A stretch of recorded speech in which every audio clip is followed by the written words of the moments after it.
नमस्कार साथियों, आप सभी का स्वागत है डिजिटल दिल्ली चैनल पर। तो आप लोग हमारा डिजिटल से दिल्ली चैनल जो है सब्सक्राइब कर सकते हैं। आपको ईडब्ल्यूएस डीजी कैटेगरी से रिलेटेड सारी इन्फॉर्मेशन हमारे चैनल पे देखने के लिए मिलती है। साथ में फॉर्म फिलिंग, अगर किसी फॉर्म के ऊपर डिफिशियंसी लग जाती है तो वो भी, और जो इस साल के बदलाव हुए हैं उसके बाद लोगों को जो प्रॉब्लम आ रही है, जैसे कि बर्थ सर्टिफिकेट को लेके एरर आ रहे हैं लोगों को, ओबीसी सर्टिफिकेट होल्डर हैं जो, अगर वो अप्लाई कर रहे हैं तो उनको प्रॉब्लम आ रही है। इससे रिलेटेड भी मैं आपको वीडियो में इन्फॉर्मेशन अपडेट करके दिखाने वाला हूँ, किस तरीके से आप लोग ऑनलाइन अप्लाई कर पाएंगे ईडब्ल्यूएस एडमिशन के लिए, या डीजी कैटेगरी के लिए, या सीडब्ल्यूएसएन कैटेगरी के लिए।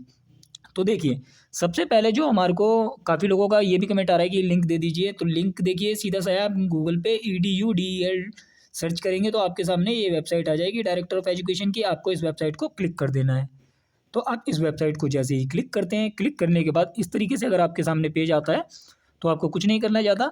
आपको ये जो 3 डॉट्स देखने के मिल रहे हैं ये वाले, आपको इन 3 डॉट्स पे क्लिक करना है। इसके बाद बैक बटन को दबा देना है। तो बैक बटन जैसे ही आप दबाएंगे इस तरीके से आपके पास न्यू अपडेट वाली वेबसाइट शो होने लगेगी। अब आपको क्या करना है, पेज को करना है थोड़ा सा स्क्रॉल डाउन, यानी कि नीचे की तरफ करेंगे। हम नीचे की तरफ चलेंगे तो हमारे को एक ऑप्शन देखने के लिए मिलने वाला है, EWS DG admission and EWS freeship admission. तो ये वाला ऑप्शन है, हमारे को इस ऑप्शन को क्लिक कर देना है। तो हम जैसे ही इस ऑप्शन को क्लिक करेंगे हमारे सामने जो फॉर्म है इसके लिए प्रोसेस आ जाएगा। तो देखिए, मैंने इंस्ट्रक्शंस वगैरह तो आपको लास्ट वीडियो में बता दिया है, जिसके अंदर मैंने काफ़ी फॉर्म आपको फिलिंग सिखा दी थी।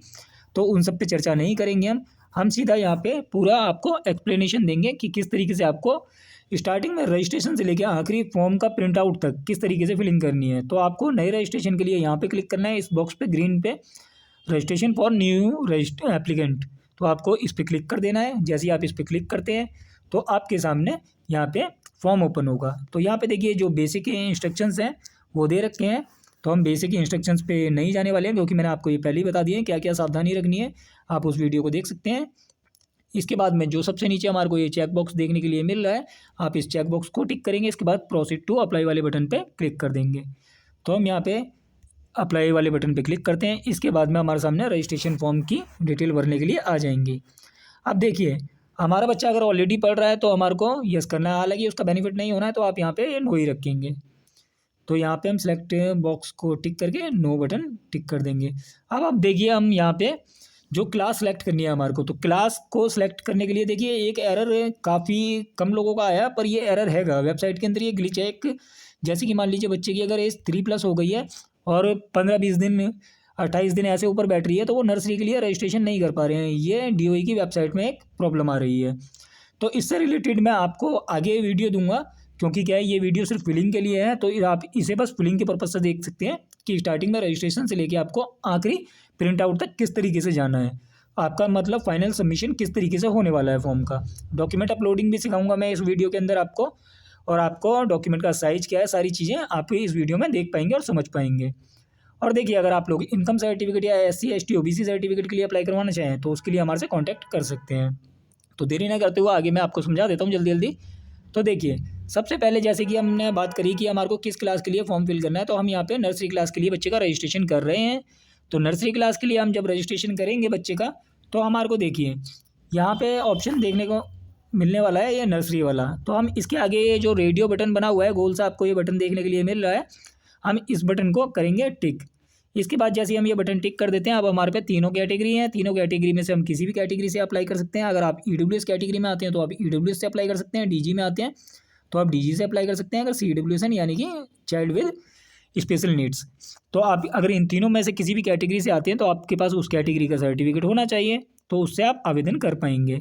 तो ये कैटेगरी आप अपने अनुसार सेलेक्ट कर लेंगे। तो हमारे केस में यहाँ पे हम EWS कैटेगरी सेलेक्ट करने वाले हैं। इसके बाद में हमारे को हमारा यहाँ पे मोबाइल नंबर फिल करना है। तो मोबाइल नंबर फिल कर देंगे, हमारा जो एक्टिवेट मोबाइल नंबर होगा, क्योंकि उस पर हमारा एक OTP कोड प्राप्त होने वाला है। तो आपको यहाँ ये भी ध्यान रखना है कि आपके मोबाइल पे इनकमिंग सेवाएं चालू हों। इसके बाद में अगर आपके पास ईमेल आईडी है तो आप ईमेल आईडी इस बॉक्स में फिल करेंगे। ईमेल आईडी फिल करने के बाद अगले कॉलम में हमारे पास डेट ऑफ बर्थ का प्रूफ मांगा जा रहा है हमारे से। तो ये वाले ऑप्शन में जैसे ही आप देखेंगे कि डेट ऑफ बर्थ का जो हमारे से प्रूफ मांगा जा रहा है, तो हमारे को यहाँ पे सिलेक्शन बॉक्स टिक करके यहाँ पे 4 ऑप्शन देखने के लिए मिलने वाले हैं, birth certificate, hospital record, anganwadi record और डिक्लेरेशन। तो ये चारों में से आपके पास जो भी डॉक्यूमेंट अवेलेबल है वो डॉक्यूमेंट आप यहाँ पे लगाएंगे। तो देखिए काफ़ी प्रॉब्लम आ रही है लोगों को कि बर्थ सर्टिफिकेट नंबर डाल रहे हैं, एरर आ रहा है। तो उससे रिलेटेड देखिए जितने भी एरर्स हैं उसके लिए मैं अलग वीडियो देने वाला हूँ आपको, ताकि वहाँ पे आप एक्सप्लेन कर पाऊँ मैं। यहाँ पे बस आपको फिलिंग सिखाने वाला हूँ, तो इस चीज़ को आप थोड़ा सा इग्नोर कर सकते हैं कि यहाँ पे मैंने प्रॉपर डिटेल्स नहीं फिल बताई आपको किस तरीके से आगे बढ़ना है। तो देखिए एरर के लिए अलग वीडियो देने वाला हूँ मैं, आप किस तरीके से शॉर्ट आउट कर सकते हैं उन्हें। फिलहाल के लिए हम यहाँ पे बर्थ सर्टिफिकेट देंगे। जैसे कि मान लीजिए आपका बर्थ सर्टिफिकेट एमसीडी का हो सकता है, या एनडीएमसी का हो सकता है, या फिर आपका दिल्ली के बाहर का बर्थ सर्टिफिकेट हो सकता है। तो हम यहाँ पे बर्थ सर्टिफिकेट टिक करेंगे। जब बर्थ सर्टिफिकेट टिक करते हैं हम, तो हमारे को 3 ऑप्शन देखने के लिए मिल रहे हैं। एमसीडी का अगर बर्थ सर्टिफिकेट हो तो ये वाला ऑप्शन हमारे को टिक कर देना है, ये रेडियो बटन टिक कर देना है। अगर हमारा बर्थ सर्टिफिकेट मान लीजिए एनडीएमसी का है, तो हमारे को ये वाला ऑप्शन टिक करना है एनडीएमसी के लिए, और उसमें ये जो रेडियो बटन बना हुआ है आप लोग देख पा रहे होंगे, तो ये वाला रेडियो बटन हमारे को टिक कर देना है। और अगर आपका दिल्ली के बाहर का बर्थ सर्टिफिकेट है, जैसे बच्चे का बर्थ किसी और राज्य में हुआ, तो आपको ये वाला ऑप्शन टिक करना है और ये वाला टिक कर देंगे आप। तो ये चीज़ हो गई। इसके बाद देखिए जैसे कि हम अगर दिल्ली का ही हमारा यहाँ पे बर्थ सर्टिफिकेट है, तो हम दिल्ली वाले केस में यहाँ पे हमारा एमसीडी वाला ऑप्शन सेलेक्ट करेंगे। तो एमसीडी में देखिए जैसे ही हम यहाँ पे ये वाला ऑप्शन सेलेक्ट करते हैं, इसके बाद में हमारे को इस वाले बॉक्स में एमसीडी का जो बर्थ सर्टिफिकेट का नंबर है वो नंबर फिल करना है। और यहाँ पे काफ़ी सारे लोगों को नंबर फिल करने में प्रॉब्लम आ रही है, नंबर फिल कर रहे हैं एरर आ रहा है। तो यहाँ पे किस तरीके से डेटा हमारे को फिल करना है, तो इसके बारे में यहाँ पे मैं फिलिंग दिखा देने वाला हूँ एक ही बारी में। देखिए यहाँ पे जैसे ही मैं डेटा फीड करूँगा, एक बारी में डिटेल्स अप टू डेट हो जाएंगी यहाँ पे, यानी कि मदर का नेम भी आ जाएगा, फादर नेम भी आ जाएगा, और बच्चे की डेट ऑफ बर्थ भी आ जाएगी। हालांकि वो मैं आपको यूट्यूब की गाइडलाइंस की वजह से नहीं दिखा पाऊँगा, पर आप जब फिल करेंगे तो यहाँ पे कंटिन्यू बटन के बाद आ जाएंगी डिटेल्स। तो अब मैं आपको यहाँ पे प्रोसीड करके दिखाता हूँ, हालांकि वो ब्लर हो जाएंगी लाइन, पर आपको यहाँ पे समझ में आ जाएगा कि ये आगे बढ़ा फॉर्म। तो देखिए यहाँ पे हम एमसीडी का ऑप्शन जैसे ही सिलेक्ट करेंगे, इसके बाद में यहाँ पे रजिस्ट्रेशन नंबर डालने के बाद कंटिन्यू बटन पे क्लिक करेंगे। तो जैसे ही हम कंटिन्यू बटन पे क्लिक करते हैं, हमारा फॉर्म आगे प्रोसीड हो जाएगा। तो देखिए मैंने यहाँ पे अपना एमसीडी का बर्थ सर्टिफिकेट सेलेक्ट कर दिया, एमसीडी का सर्टिफिकेट नंबर डाल दिया। अब जैसे ही कंटिन्यू बटन पे क्लिक करता हूँ, तो ये फॉर्म आगे प्रोसीड हो जाएगा। अब देखिए जैसे कि मैंने अपना एमसीडी का यहाँ पे बर्थ सर्टिफिकेट नंबर डाला और यहाँ पे मेरा रजिस्ट्रेशन नंबर फिल हो गया है। इसके आगे मेरे को फॉर्म ओपन हो गया है। मैं ऊपर की तरफ पेज को स्क्रॉल डाउन करूँगा, तो देखिए यहाँ पे आपको कुछ डिटेल्स आपको ऑटोमेटिक फिल देखने को मिलेंगी, जैसे कि बच्चे का नाम आ जाएगा, फादर नेम आ जाएगा, मदर नेम आ जाएगा, बच्चे का जेंडर ऑटोमेटिक सेलेक्ट होगा, बच्चे की नीचे डेट ऑफ बर्थ होगी। तो हमारे को यहाँ पे पेज को ऊपर की तरफ स्क्रॉल डाउन कर देना है और नीचे कंटिन्यू कर देना है। नीचे ये जो आपको कंटिन्यू बटन देखने के लिए मिल रहा है, आपको इस कंटिन्यू बटन पर क्लिक कर देना है। अब कंटिन्यू बटन क्लिक करने के बाद आपको कुछ इस तरीके से आगे का फॉर्म देखने के लिए मिलने वाला है। आपको यहाँ पे बच्चे के फादर की जो ईडब्ल्यूएस कैटेगरी से अगर हम फॉर्म फिल कर रहे हैं, तो यहाँ पे हमारा अब इनकम फिल करनी है। तो यहाँ पे ऑल सोर्सेज से जो हमारी इनकम है, जो हमारा इनकम सर्टिफिकेट बना हुआ है, उसके अकॉर्डिंग यहाँ पे हम इनकम सर्टिफिकेट का जो इनकम मेंशन होगी उस पर वो यहाँ पे फिल कर देंगे। तो यहाँ पे जैसे कि हमारे पास जो इनकम सर्टिफिकेट है वो 2,10,000 का है, इनकम फिल कर दिया। देखिए हमारा जो आप इसी तरीके से फिल करेंगे, आपकी जो एनुअल इनकम होगी आपको यहाँ पे फिल कर देनी है। कुल वार्षिक आय जैसे कि लिखा हुआ है कि सभी स्रोतों से माता पिता की कुल वार्षिक आय, तो आपको यहाँ पे इस तरीके से इनकम फिल कर देनी है। इसके बाद में आपको जो प्रूफ ऑफ के मतलब ईडब्ल्यूएस के लिए आप जो डॉक्यूमेंट दे रहे हैं, तो देखिए यहाँ पे आपको काफ़ी सारे लोग, जैसे कि हमारे को पिछली बार ऑप्शन देखने के लिए मिलता था राशन कार्ड से रिलेटेड, तो वहाँ पे फूड सिक्योरिटी कार्ड का भी ऑप्शन देखने के लिए मिलता था, पीआर कार्ड। तो यहाँ पे पीआर कार्ड का ऑप्शन नहीं दिया गया है इस बार। यहाँ पे बीपीएल राशन कार्ड दिया गया है और एवाई राशन कार्ड दिया गया है और इनकम सर्टिफिकेट दिया गया है। तो देखिए बीपीएल जो कुछ जो ग्रीन वाले कार्ड हैं वो बीपीएल में भी कंसिडर होंगे, जो काफ़ी ज़्यादा पुराने कार्ड्स हैं। बाकी आपका जो बीपीएल राशन कार्ड होते हैं आपके पास अगर है येलो वाला कार्ड, तो आप वो लगा सकते हैं, एवाई राशन कार्ड लगा सकते हैं। वरना इनकम सर्टिफिकेट मोस्टली लोगों पे होता है, तो आप इनकम सर्टिफिकेट लगा के फॉर्म फिल कीजिए, बहुत ईजी रहने वाला है। तो इनकम सर्टिफिकेट के लिए हमारे को ये वाला ऑप्शन सेलेक्ट करना है और ये वाला रेडियो बटन टिक कर देना है। इसे हम जैसे ही टिक करते हैं, इसके बाद में हमारे को हमारा जो सर्टिफिकेट नंबर है वो इस वाले बॉक्स में फिल करना है, और जो सर्टिफिकेट की इशू डेट है वो वाली इशू डेट इस बॉक्स में फिल करनी है। इशू डेट सर्टिफिकेट के जो डिजिटल स्टैंप लगी होती है तहसीलदार का, जहाँ पे नाम लिखा होता है वहीं पे मेंशन होती है, तो वहाँ से देख के आप फिल कर सकते हैं। इसके बाद में पेज को स्क्रॉल डाउन करें। पेज को स्क्रॉल डाउन करने के बाद ये जो चेक बॉक्स बना हुआ है, आप इस चेक बॉक्स को टिक करेंगे। चेक बॉक्स टिक हो जाने के बाद आपको नीचे की तरफ स्क्रॉल डाउन करना है। स्क्रॉल डाउन करने के बाद आपको ये जो कैप्चा कोड देखने के लिए मिल रहा है, ये कैप्चा कोड आपको इस बॉक्स में फिल करना है। अगर आपको कैप्चा कोड समझ नहीं आ रहा है तो आप रिफ्रेश बटन को टिक करके कैप्चा कोड चेंज कर सकते हैं। तो यहाँ पे हम जैसे कैप्चा कोड फिल करते हैं उसके बाद में OTP रिक्वेस्ट हमारे को करनी होगी। तो इसके बाद हमारे मोबाइल नंबर पे OTP भेजा जाएगा है। तो हमारा यहाँ पे OTP सेंड हो जाएगा। तो OTP सेंड हो रहा है हमारा। OTP अब हमारे जो हमने रजिस्टर्ड नंबर फिल किया है अपना अभी, उस नंबर पे OTP कोड फिल भेजा जाएगा। तो हमारे को वो वाला OTP कोड इस बॉक्स में फिल करना है। उसके बाद में verify OTP and submit detail पे क्लिक कर देना है।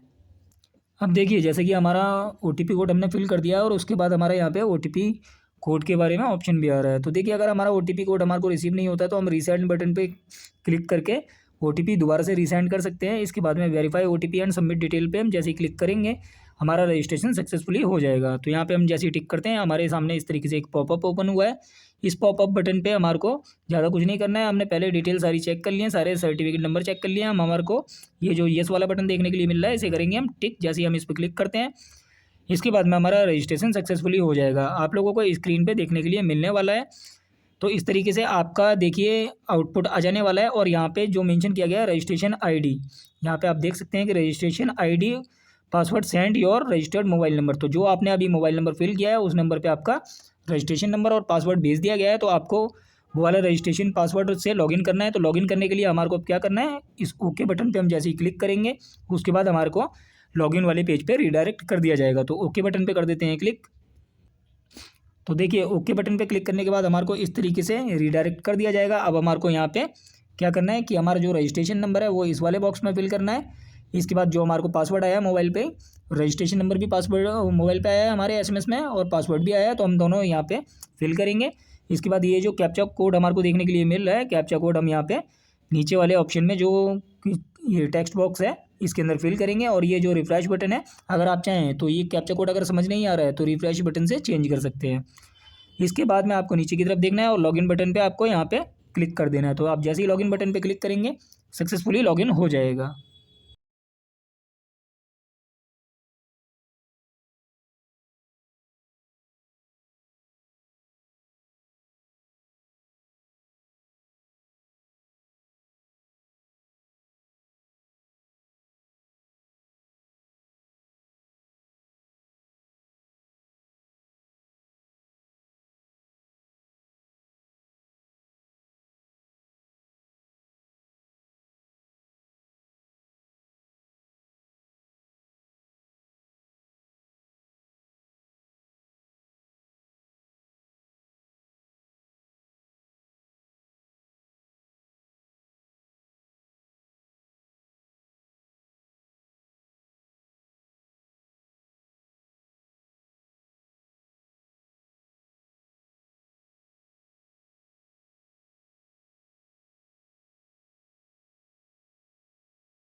देखिए जैसे ही आपका सक्सेसफुली लॉगिन हो जाएगा, बच्चे का नाम आपको यहाँ देखने के लिए मिल जाएगा और इस तरीके से नंबर आपको अलॉट हो जाएगा।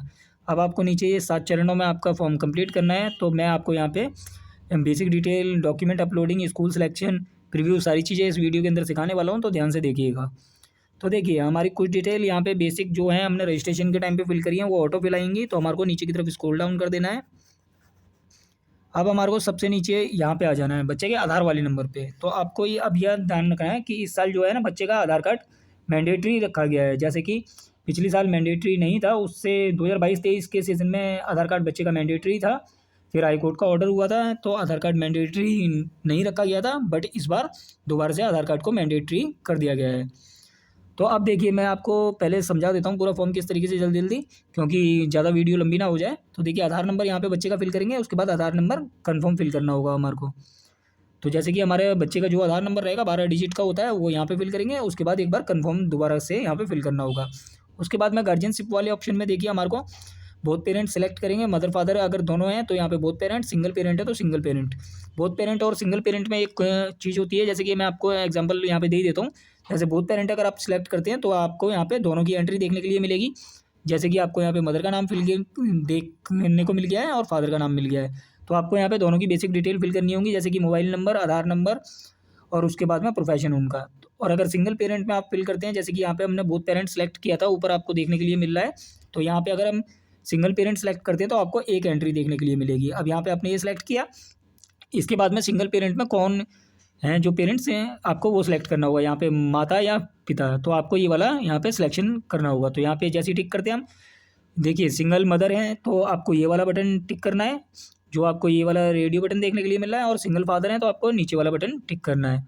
तो इस तरीके से आपको, अगर मान लीजिए सिंगल मदर वाला ऑप्शन मैं आपको टिक करके एक बार दिखा देता हूँ। सिंगल मदर अगर करते हैं तो आपको सिर्फ यहाँ पे मदर वाला ऑप्शन फिल करना होगा। इसके बाद यहाँ पे फादर के कॉलम लॉक हो जाएंगे। तो देखने को मिल रहा होगा आपको कि सारे कॉलम लॉक हो गए हैं। तो यहाँ पे सिंगल मदर इस तरीके से आप फिल कर सकते हैं, सिंगल फादर। और अगर बहुत, जैसे मान लीजिए गार्जियनशिप वाला ऑप्शन है, तो उसके लिए नोटिफिकेशन में भी बताया गया है कि कोर्ट का ऑर्डर होना चाहिए, लीगल ऑर्डर होगा जब भी आप यहाँ पे गार्जियनशिप से फॉर्म फिल कर सकते हैं। तो ये वाली चीज़ आपकी क्लियर हो जाती है। तो हम बोथ पेरेंट वाला ऑप्शन सेलेक्ट करेंगे और यहाँ पे मदर फादर की डिटेल में आपको जल्दी जल्दी एक्सप्लेन कर देता हूँ। तो देखिए यहाँ पे मदर का मोबाइल नंबर फिल करना है, मदर का आधार नंबर फिल करना है, आधार नंबर मदर का एक बार दोबारा कंफर्म करना होगा इस वाले बॉक्स में। इसके बाद मदर का प्रोफेशन। तो देखिए अगर यहाँ पे मदर वर्किंग है तो आप यहाँ पे मदर का जॉब दिखा सकते हैं। अगर वर्किंग है तो आपको, जैसे कि गवर्नमेंट सर्विस में है, सेल्फ एम्प्लॉयड है, प्राइवेट जॉब है, हाउस वाइफ है, जो भी है तो आप वो दिखा सकते हैं। तो यहाँ पे हमारे केस में हाउस वाइफ है, सिलेक्ट करेंगे। इसके बाद हमारे को सेकंड जो ऑप्शन है फादर वाला, तो फादर का आपको यहाँ पे मोबाइल नंबर फिल करना है, फादर का आधार कार्ड नंबर, उसके बाद फादर का कंफर्म मोबाइल नंबर, वो सॉरी आधार नंबर यहाँ पे फिल करना है। इसके बाद यहाँ पे फादर का आपको प्रोफेशन सेलेक्ट करना है कि बिजनेस है या क्या करते हैं। तो यहाँ पे हमारा यहाँ पे बिजनेस है इनका, तो यहाँ पे सेल्फ एम्प्लॉयड और बिजनेस वाला ऑप्शन हम सेलेक्ट कर देंगे। इसके बाद नीचे की तरफ चलेंगे। अब देखिए ये वाला कॉलम आप देख लीजिए, इसके अनुसार ही आपका अलॉटमेंट होना है। तो आप ये वाला कॉलम बहुत अच्छे तरीके से फिल करें। ये वाले कॉलम में आपकी जितनी बेसिक डिटेल होंगी, जो भी आप रेसिडेंस डॉक्यूमेंट लगा रहे हैं उसके अकॉर्डिंग ही फिल करें, तो बहुत अच्छा होने वाला है। इसके बाद देखिए यहाँ पे जो आपका रेसिडेंस डॉक्यूमेंट देंगे उसके अकॉर्डिंग आपका ये जो एड्रेस होगा वो इस बॉक्स में फिल करना है आपको। जो भी एड्रेस हो, प्रॉपर एड्रेस से आपको इस वाले बॉक्स में फिल कर देना है। उसके बाद में आपकी जो असेंबली यानी कि विधानसभा लगती है, तो आप अपनी विधानसभा इस वाले सिलेक्शन बॉक्स से टिक करके फिल कर देंगे। आप यहाँ पे टिक करेंगे जो भी आपकी विधानसभा लगती होगी, जैसे कि हमारी पटपड़गंज लगती है, तो यहाँ पे हम पटपड़गंज सेलेक्ट कर देते हैं। आपको दिखा देते हैं एक बार। तो हमारी यहाँ पे पटपड़गंज विधानसभा लगती है, इस तरीके से हमने पटपड़गंज सेलेक्ट कर दिया। इसके बाद में हमारा जो क्षेत्र है हम यहाँ पे क्षेत्र सेलेक्ट करेंगे। तो क्षेत्र हमारे यहाँ पे वेस्ट विनोद नगर लगता है, तो हम वेस्ट विनोद नगर इस तरीके से टिक कर देंगे। जो आपका एरिया होगा आपको वहाँ पे टिक करना होगा। इसके बाद में जो आपका ब्लॉक होगा, यानी कि आपकी ये सब लोकेलिटी है, तो आपको यहाँ पे आपकी जो सब लोकेलिटी होगी वो टिक करनी है। तो हमारी सब लोकेलिटी में हमारा डी ब्लॉक टेक्नोलॉजी अपार्टमेंट पास में लगता है, तो हम ये सिलेक्ट करेंगे। आपके नियर बाई में जो सब लोकेलिटी हो आप वो सिलेक्ट करेंगे। यहाँ पे नियर बाई में जैसे मान लीजिए अगर आपके काफ़ी बार ऐसा होता है, जैसे कि यहाँ पे देखिए विनोद नगर में काफ़ी सारे ब्लॉक्स आते हैं, तो यहाँ पे जैसे कि इसके अंदर एफ ब्लॉक मेंशन नहीं है। तो अगर एफ ब्लॉक मेंशन नहीं है तो इसके पास का सबसे पास का ब्लॉक कौन सा है, तो हमारे को वो वाला ब्लॉक यहाँ पे सेलेक्ट कर देना है। तो एफ ब्लॉक और डी ब्लॉक पास पास में आमने सामने है, तो हम ये वाला ऑप्शन टिक करेंगे। इस तरीके से आपको सेलेक्ट करनी है सब लोकेलिटी। इसके बाद में आपको अगले कॉलम में जो कॉलम है आपका, यहाँ पे आपका पिन कोड फिल करना है। इसके बाद में आपका जो स्थायी पता है, यानी कि जो आपका रेसिडेंस डॉक्यूमेंट देने वाले हैं वो सिलेक्ट करना होगा। तो यहाँ पे हम जैसे ही टिक करते हैं, सिलेक्ट करते हैं यहाँ पे, तो काफ़ी सारे ऑप्शन देखने के लिए मिलने वाले हैं। इन्हीं डॉक्यूमेंट में से आप कोई एक रेसिडेंस डॉक्यूमेंट दे सकते हैं। आधार कार्ड आपका नहीं चलने वाला रेसिडेंस डॉक्यूमेंट के लिए, तो काफ़ी सारे लोग कमेंट करके पूछ रहे थे या कॉल कर रहे हैं। देखिए आप कॉल मत कीजिए मेरे को, क्योंकि क्या है कॉल बहुत सारी आ रही हैं, किस किस का रिप्लाई कर सकता हूँ आप खुद सोचिए। एक पर्सन कितने लोगों की कॉल पिक कर सकता है। आपको अगर कोई क्वेरी है तो आप वैसे मैसेज कर सकते हैं व्हाट्सएप पे, और कॉल करने से देखिए बहुत सारे लोगों को रिप्लाई देना पॉसिबल नहीं हो पाता है। अगर मैसेज करते हैं तो मैसेज पे रिप्लाई देना ईजी रहता है, तो आप व्हाट्सएप पे मैसेज कर सकते हैं। मैसेज में जैसे ही मेरे पास टाइम होगा मैं आपको रिप्लाई दे दूँगा। तो इस तरीके से देखिए आपको जो रेसिडेंस डॉक्यूमेंट हैं वो आपको यहाँ पे लगाने होंगे। तो रेसिडेंस डॉक्यूमेंट में आप अपना राशन कार्ड दे सकते हैं। राशन कार्ड में देखिए बच्चे का भी नाम होना चाहिए और पेरेंट्स का भी नाम होना चाहिए, तो आपको ये बात ध्यान रखनी है। ये वाला राशन कार्ड दे सकते हैं आप, डोमिसाइल सर्टिफिकेट दे सकते हैं, पेरेंट्स का बना हो या बच्चे के नाम से बनवा रखा हो आपने, और वोटर आईडी कार्ड दे सकते हैं आप। तो वोटर आईडी कार्ड मदर का हो या फादर का हो, आप किसी का भी यहाँ पे वोटर आईडी कार्ड यूज़ कर सकते हैं। तो ये भी चीज़ आपकी क्लियर हो जाती है। ये 3 डॉक्यूमेंट हो गए। इसके बाद में आपको नीचे 2 डॉक्यूमेंट और देखने के लिए मिल रहे हैं, जिनके अंदर सब कैटेगरीज बना रखी हैं। जैसे देखिए बिजली का बिल दे सकते हैं आप, एमटीएनएल का टेलीफोन बिल दे सकते हैं, या पानी का बिल दे सकते हैं। तो अब यहाँ पे क्या है कि बिजली का बिल अगर आप देते हैं तो बिजली का बिल आपके नाम से होना चाहिए, मदर या फादर के नाम से होना चाहिए, तभी आप दें। या जो टेलीफोन का बिल है एमटीएनएल का होता है जो, वो भी अगर मदर या फादर के नाम से आता है तो ही आपको देना है। या फिर आपका जो पानी का बिल है वो भी आपको तभी देना है जब मदर या फादर के नाम से आता है। क्योंकि क्या है लास्ट टाइम जब 25-26 सेशन के लिए वेरिफिकेशन हुई थी जोनल ऑफिस से, तो वहाँ पे इस तरीके के जो बिल पेरेंट्स के नाम पे नहीं थे तो उनको डिफिशियंसी मेमो दिया गया था। उसके बाद में परेशानी हो जाती है, तो आपको काफ़ी बार ऐसा हो जाता है डिफिशियंसी मेमो के बाद ट्रांसफ़र भी नहीं हो रही चीज़ें, तो फिर एडमिशन नहीं मिल पाता है। तो इन चीज़ों से बचना है आपको। अगर मान लीजिए आपके पास इन सारे डॉक्यूमेंट्स में से डॉक्यूमेंट अवेलेबल नहीं है, जैसे राशन कार्ड आपका बना नहीं है, दिल्ली के अंदर काफ़ी लोगों के पास राशन कार्ड नहीं है, दिल्ली गवर्नमेंट इशू नहीं कर रही है, पता नहीं ना जाने क्या हो रहा है। उसके बाद वोटर आईडी कार्ड अगर आपके पास है तो वोटर आईडी कार्ड लगा दीजिए, सबसे बढ़िया चीज़ है, आपका बहुत ईजी डॉक्यूमेंट हो जाएगा। वोटर आईडी कार्ड नहीं है आपके पास, पासपोर्ट है तो पासपोर्ट लगा दीजिए। और अगर मान लीजिए आपके पास ये वाले डॉक्यूमेंट नहीं है, जैसे कि आपको मैं एक बार दिखा देता हूँ, उससे आपको ईजी हो जाएगा। तो देखिए आपके पास वोटर आईडी कार्ड नहीं है, बिजली पानी का बिल नहीं है आपके नाम से, जैसे मान लीजिए आप किराए पे रहते हैं, आपका राशन कार्ड भी नहीं है। अब आपके पास ये ऑप्शन बहुत बढ़िया बचता है कि डोमिसाइल सर्टिफिकेट का।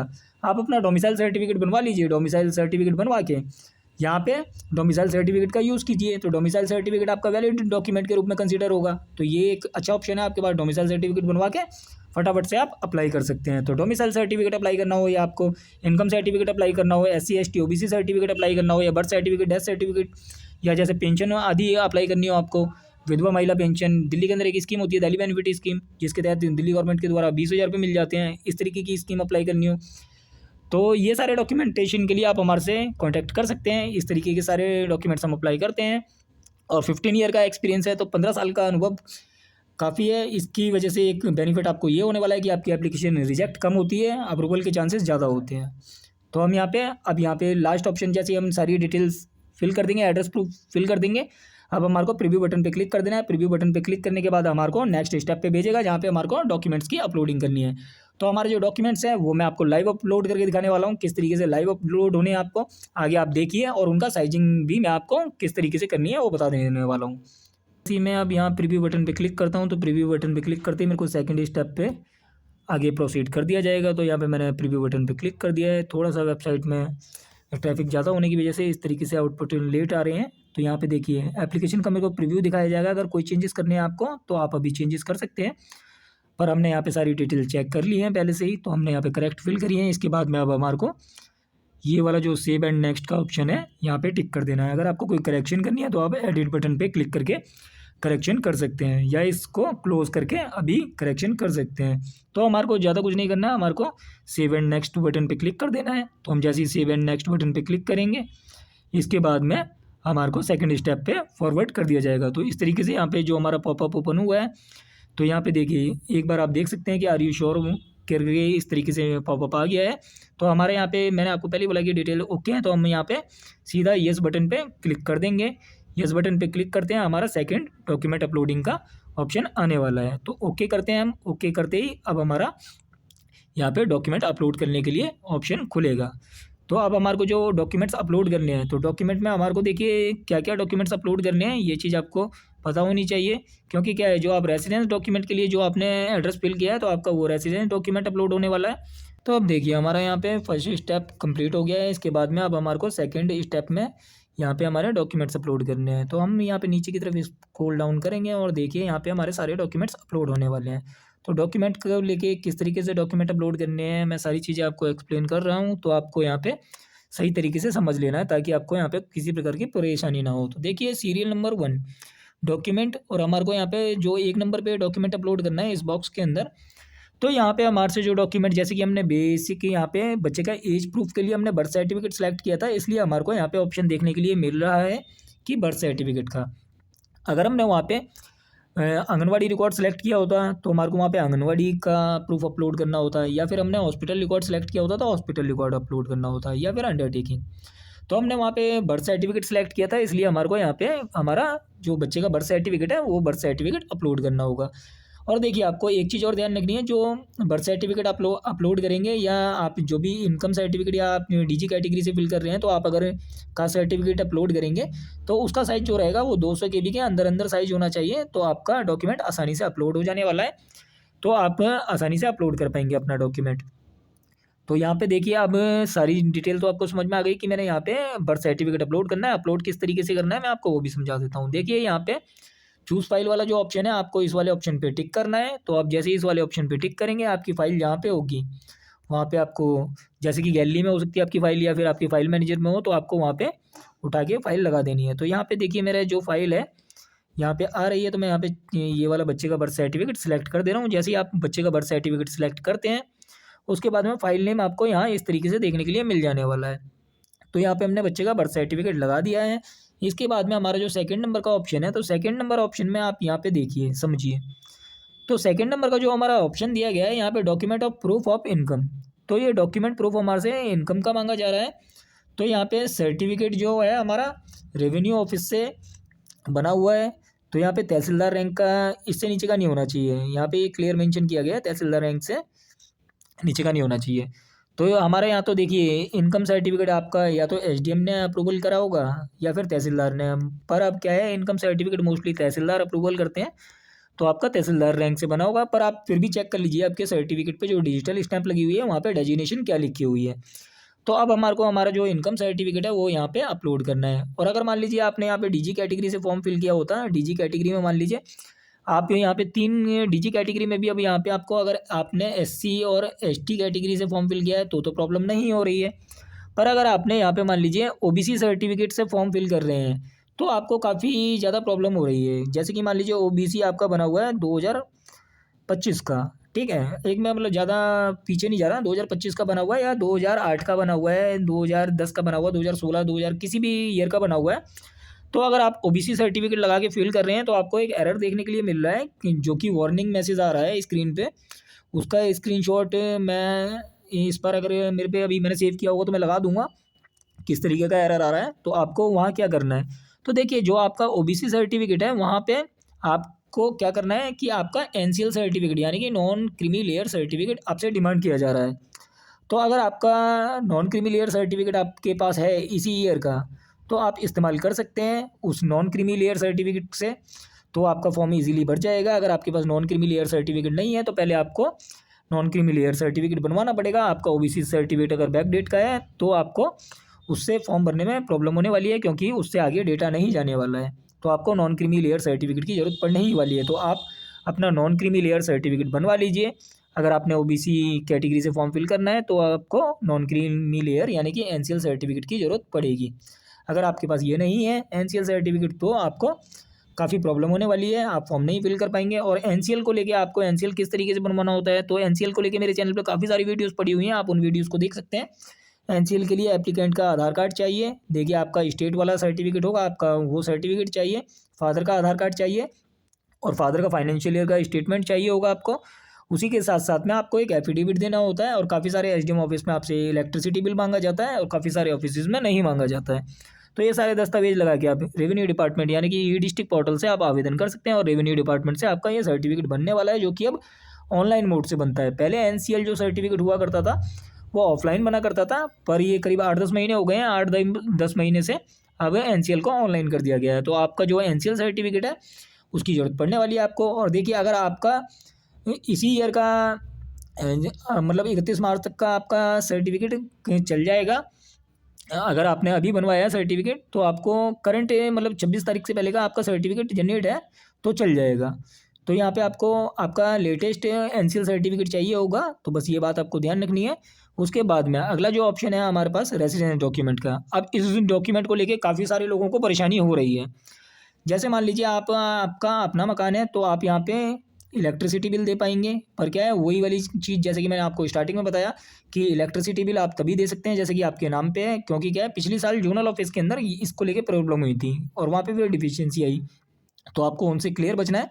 तो अगर आपका इलेक्ट्रिसिटी बिल या वाटर बिल जो है आपका वो आपके नाम से आता है तो आप यूज़ करें, वरना आपके पास सिंपल सा ऑप्शन है, आप वोटर आईडी कार्ड अगर अवेलेबल है तो वोटर आईडी कार्ड लगा के फॉर्म फिल कर दीजिए। वोटर आईडी कार्ड मोस्टली लोगों के पास होगा दिल्ली के अंदर, अगर आप रह रहे हैं तो वोटर आईडी कार्ड आपके पास अवेलेबल होगा तो आप वोटर आईडी कार्ड लगा सकते हैं।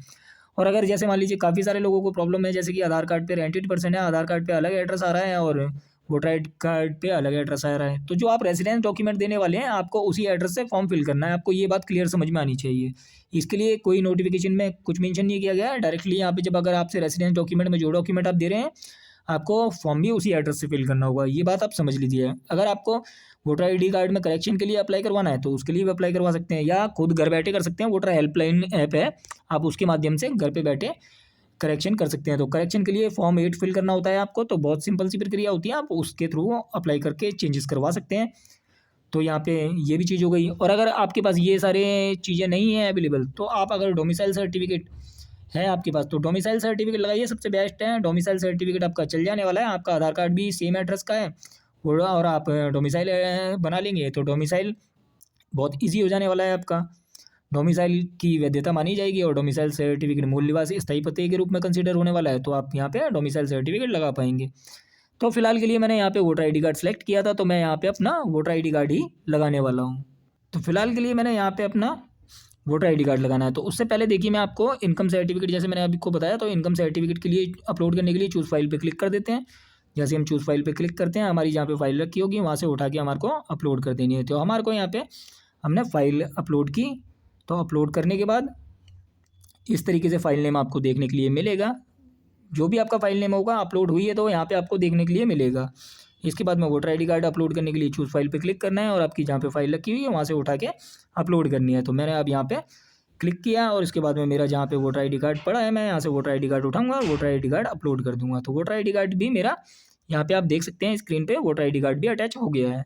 अब इसके बाद में यहाँ पे आपको देखिए, जैसे कि नोटिफिकेशन के अंदर एक यहाँ पे आपको इन चीज़ों का स्क्रीनशॉट लेके रखना है, ताकि जोनल ऑफिस में जब वेरिफिकेशन के लिए जाएँ तो आपको परेशानी ना हो। देखिए नोटिफिकेशन में कहा गया है ब्लैक एंड वाइट फ़ोटो के लिए, यानी कि WV, और यहाँ पे जो फोटोग्राफ मांगा गया है उसमें लिखा गया है यूजिंग रिसेंट कलर फोटो। तो यहाँ पे आपको ये चीज़ ध्यान रखनी है, और फोटो आपका 6 मंथ से पुराना नहीं होना चाहिए। तो इसका भी स्क्रीनशॉट लेके रखें आप। और इस वीडियो को आप, जैसे मान लीजिए लाइव तो रहेगी हमेशा वीडियो, तो आप इस चीज़ को भी दिखा सकते हैं, क्योंकि क्या है इसमें हम कोई छेड़खानी नहीं कर रहे हैं, ऑफिशियल वेबसाइट है, ऑफिशियल वेबसाइट से फॉर्म फिल कर रहे हैं। तो आप ये चीज़ दिखा सकते हैं कि नोटिफिकेशन में आपने ब्लैक एंड वाइट कही है, बट यहाँ पे आप कलर फोटो के लिए डिमांड कर रहे हैं, तो हमने कलर फोटो अपलोड करी है। कलर फोटो जो आपकी फोटोग्राफ अपलोड होने वाली है वो JPEG फॉर्मेट में कर सकते हैं आप, या JPG फॉर्मेट में कर सकते हैं, या फिर PNG फॉर्मेट में कर सकते हैं। तो ये तीनों फॉर्मेट में से आपके पास जो भी अवेलेबल है वो अपलोड कर देंगे। 20 से 50 KB का साइज़ है, तो आप फ़ोटो का जो साइज़ रहेगा वो 20 KB, और इससे लेके मैक्सिमम हो सकता है 50 KB। तो 50 KB से एक्स्ट्रा नहीं होना चाहिए। तो 20 से 21 KB का, 22, 23, जो भी आपके 30, 35 जो भी KB में फ़ोटो बन रहा है वो यहाँ पे अपलोड कर देंगे। तो मेरे को यहाँ पे फ़ोटो अपलोड करनी है, मैं चूज़ फाइल पे क्लिक करता हूँ। अब मैं यहाँ पे फ़ोटो अपलोड कर देता हूँ। तो देखिए मैंने यहाँ पे अपने जो फ़ोटो था वो फोटोग्राफ अपलोड कर दिया। फ़ोटो का फाइल नेम यहाँ पे आ गया और यहाँ पे बच्चे का फ़ोटो लगा हुआ आपको देखने के लिए मिल रहा होगा।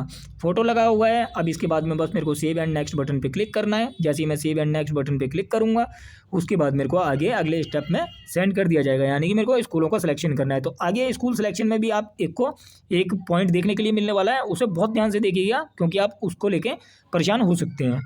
तो यहाँ पे सेव एंड नेक्स्ट बटन पे करते हैं क्लिक। तो देखिए सेव एंड नेक्स्ट बटन पे जैसे ही हम क्लिक कर देते हैं उसके बाद में हमारे सामने इस तरीके से पॉपअप आ जाएगा, हमारे सारे डॉक्यूमेंट सक्सेसफुली अपलोड हो गए हैं। ओके बटन पे हमारे को क्लिक कर देना है। तो हम ओके बटन पे जैसे ही क्लिक करते हैं हमारा सेकंड स्टेप भी कंप्लीट हो गया है। सेकंड स्टेप आप देख सकते हैं ग्रीन कलर का हो गया है। अब हमारे को स्कूलों का सिलेक्शन करना है। तो आपको यहाँ पे एक चीज़ देखनी है कि जैसे कि स्कूलों की चॉइस है वो 0 से 3 किलोमीटर का पहले हमारे को डिस्टेंस मिल रहा है, उसके बाद में 3 से 6 किलोमीटर का डिस्टेंस मिल रहा है, उसके बाद में 6 किलोमीटर से अब तो वो 5वां स्टेप मैं स्किप करूँगा, क्योंकि 6 किलोमीटर से दूर के फॉर्म स्कूल में भरता नहीं हूँ, क्योंकि क्या है छोटे बच्चों को इतना लंबा डिस्टेंस कौन भेजेगा, तो ये वाला स्किप करेंगे हम।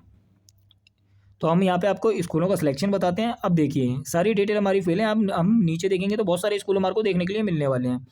अब हमारे को जिस स्कूल में बच्चे का नाम चाहिए, कि हम चाहते हैं कि हमारे बच्चे का नाम उस स्कूल में आ जाए, तो सबसे पहले ना वही स्कूल आप सेलेक्ट करें जिसके अंदर चाहते हैं कि आप आपके बच्चे का एडमिशन हो जाए। तो हम यहाँ पे देखिए जैसे कि हमारे फॉर्म तो ये वाला देखने को मिल रहा है। अब मेरे जो नियर बाय लगते हैं स्कूल, जैसे कि एरिया की लोकेशन के हिसाब से घर के पास में जो स्कूल लगता है वो लगता है एएसएन बड़ा स्कूल है, और एएसएन हो गया, एल्कॉन हो गया, ये बड़े स्कूल हैं। तो इनके लिए अब मेरे को मेरे घर के नियर बाय में भी लग रहा है, तो सबसे पहले मैं ये स्कूल सेलेक्ट करूँगा, क्योंकि क्या है स्टार्टिंग में अगर मेरे घर की लोकेलिटी के करीब में कोई स्कूल लग रहा है तो वहाँ पे मेरे एडमिशन के चांसेस ज़्यादा हैं। तो उसी प्रकार से आपको प्रेफरेंस वाइज स्कूलों का सिलेक्शन करना है। तो यहाँ पे देखिए जैसे कि मेरे सबसे नियर बाय में एएसएन लग रहा है, मैंने एएसएन सेलेक्ट किया। उसके बाद में एल्कॉन लगता है, तो एल्कॉन ये वाला आपको स्कूल देखने के लिए मिल रहा होगा एल्कॉन। तो ये वाला एल्कॉन में स्कूल सेलेक्ट करने वाला हूँ, ये भी मैंने सेलेक्ट किया। इसके बाद में अब मेरे को और स्कूल फिल करने होंगे, तो जैसे मान लीजिए इसके आसपास में और कौन कौन से स्कूल लगते हैं, तो मेरे को वो सारे स्कूल भी यहाँ पे फिल कर लेने हैं। तो अब मेरे को जो उसी एरिया के अकॉर्डिंग मेरे को स्कूल मिलने वाले हैं, क्योंकि यहाँ 3 किलोमीटर का रेंज मिल रहा है। तो यहाँ पे अब मेरे को और स्कूल फिल करने हैं। तो यहाँ पे देखिए सबसे पहले मैं वैसे तो स्कूल जो फिल करना है मेरे को, मैंने सही फिल किए हैं स्कूल जो मेरे घर के नियर बाय में लग रहे हैं। बाकी आप अपने अनुसार जो भी आपके घर के आसपास में स्कूल होगा आप वो स्कूल सेलेक्ट करें। उसके बाद आप जो भी स्कूल सेलेक्ट कर सकते हैं वो करें। तो देखिए इसके अंदर एक बाउंडेशन और वो कर दिया है इस बार, जो कि मेरे को अच्छा नहीं लगा कि इस तरीके से एक क्राइटेरिया फिट कर दिया गया। या तो ये ग्लिच हो सकता है वेबसाइट का, पर मैंने काफ़ी फॉर्म फिल कर दिए हैं कल से, तो अभी तक यही सेम चीज़ आ रही है कि जो 0 से 3 किलोमीटर का रेंज के अंदर आप स्कूलों का सिलेक्शन कर सकते हैं। तो 0 से 3 किलोमीटर के अंदर में जो हमारे को स्कूल देखने के लिए मिल रहे हैं, हम यहाँ पे स्कूल सेलेक्ट करते हैं। तो स्कूलों को सिलेक्ट करने के बाद जैसे कि हमारे 10 स्कूल सेलेक्ट हुए, 10 के बाद में एक पॉपअप ओपन हो जाता है जिसके अंदर बताया जाता है कि 10 से ज़्यादा स्कूल नहीं भरे जा सकते हैं। तो ये एक समस्या वाली बात है, क्योंकि क्या है पिछले सालों में जैसे भी उससे पिछले सालों में भी जब फॉर्म फिल किया जाता था तो हमारे नियर बाय में जैसे काफ़ी सारे स्कूल लगते हैं, तो वो सारे स्कूल हम फिल कर लेते थे, किसी ना किसी स्कूल में अलॉटमेंट हो जाती थी। पर इस बार यहाँ पे 10 स्कूलों की लिमिट लगा दी गई है, तो ये एक अजीब सी चीज़ करी गई है कि 10 स्कूल। तो यहाँ पे अलग ही इन्हें जब नियर बाय में 0 से 3 किलोमीटर का आप या तो फिर रेडियस में जो आपने डिस्टेंस दे रखा है तो उसके अंदर इतने सारे स्कूल ही मत दिखाओ। अगर दिखा रहे हो तो वो सारे फिल करने का मौका दिया जाना चाहिए पब्लिक को। पर यहाँ पे 10 की बाउंडेशन दे दी गई है, तो 10 स्कूल से अधिक हम यहाँ पे स्कूल नहीं फिल कर पा रहे हैं। तो हमने जैसे ही स्कूल ऐड किए थे, तो अब आपको सबसे नीचे देखेंगे तो इस तरीके से स्कूल देखने के लिए मिलेंगे। तो हमने यहाँ पे अभी तक 2 स्कूल सेलेक्ट किए हैं, और इसके बाद में आगे इसी तरीके से सारे स्कूल सेलेक्ट करने हैं। अब जैसे हम यहाँ सबमिट बटन पर क्लिक करते हैं तो हमारे को 3 से 6 किलोमीटर वाले पॉइंट में पहुँचा दिया जाएगा। तो यहाँ पे इस तरीके से हमारा स्कूल सेलेक्ट हो गया है। स्टेप 4 पे हमारे को भेजा जा रहा है, तो आप यहाँ पे देख सकते हैं। अब यहाँ हमारे को ओके बटन पे क्लिक कर देना है। ओके बटन पे हम जैसे ही क्लिक करते हैं तो हमारा यहाँ पे तीसरा स्टेप भी कंप्लीट हो गया है। अब हमारा 4th स्टेप रह गया है। तो 4th स्टेप में हमारे को देखिए यहाँ पे काफ़ी सारे स्कूल देखने को मिलने वाले हैं। तो इसी में सेम इसी तरीके से हमारे को यहाँ पे भी स्कूल सेलेक्ट करने होंगे। जैसे मैंने अनुरोधय विद्यालय सेलेक्ट कर लिया, इसमें अनुरोधय विद्यालय सेलेक्ट करने के बाद अगर अब मैं यहाँ नीचे देखूँगा तो मेरा यहाँ पे स्कूल सेलेक्ट हो गया है। तो यहाँ पे स्कूल आ गया मेरा। अब यहाँ पे सबमिट बटन पे क्लिक करूँगा, और जैसे ही मैं सबमिट बटन पे क्लिक करता हूँ इसके बाद में मेरे को अगले स्टेप पे 5वें स्टेप पे भेज दिया जाएगा। तो यहाँ पे सबमिट बटन पे मेरा क्लिक हो गया है। इसके बाद में आप देखेंगे कि 4th स्टेप भी हमारा यहाँ पे कंप्लीट हो गया है। अब ये 5th ऑप्शन है जो कि 6 किलोमीटर से अधिक वाला है। तो अब यहाँ पे अगर आप लोग फिल करना चाहते हैं, इतनी दूर अपने बच्चे को भेजना चाहते हैं डिस्टेंस में, तो आप इस मतलब इस डिस्टेंस में फॉर्म फिल कर सकते हैं। और अगर आपको स्किप करना है तो आपको इस बटन को क्लिक कर देना है कि click here if do not want to apply in any of following school. तो आप इस वाले बटन को जैसे ही क्लिक करेंगे तो ये वाला स्टेप आपका स्किप हो जाएगा, आपको सीधा इससे अगले स्टेप पे पहुँचा दिया जाएगा, यानी कि आपको प्रीव्यू बटन पे देखने को मिल जाएगा। तो प्रीव्यू के बाद में आप जैसे ही सबमिट करेंगे आपको मैं आगे करके दिखाता हूँ। तो अब आप लोग देखेंगे कि ये हमारा जो छठा ऑप्शन है इसको मैं किस तरीके से स्किप करता हूँ, क्योंकि इस वाले में मैं फॉर्म फिल नहीं करता हूँ इतने लंबे डिस्टेंस में। तो यहाँ पे हम इस बटन पे क्लिक कर देंगे, तो जैसे ही हम इस पर क्लिक करते हैं हमारा फॉर्म आगे प्रोसीड हो जाएगा। तो हमने इस पर क्लिक कर दिया। इसके बाद हमारे को प्रीव्यू वाले ऑप्शन पे छठे स्टेप पे पहुंचा दिया गया है। तो यहाँ पे हमारा ऑप्शन आपको देखने के लिए मिल रहा होगा। जैसे ही ओके बटन पे क्लिक करेंगे हम, ओके बटन पे क्लिक करते हैं। अब हमारा यहाँ पे सीधा प्रीव्यू हमारे को देखने के लिए मिलने वाला है। तो हम सीधा पेज को करेंगे नीचे की तरफ स्क्रॉल डाउन।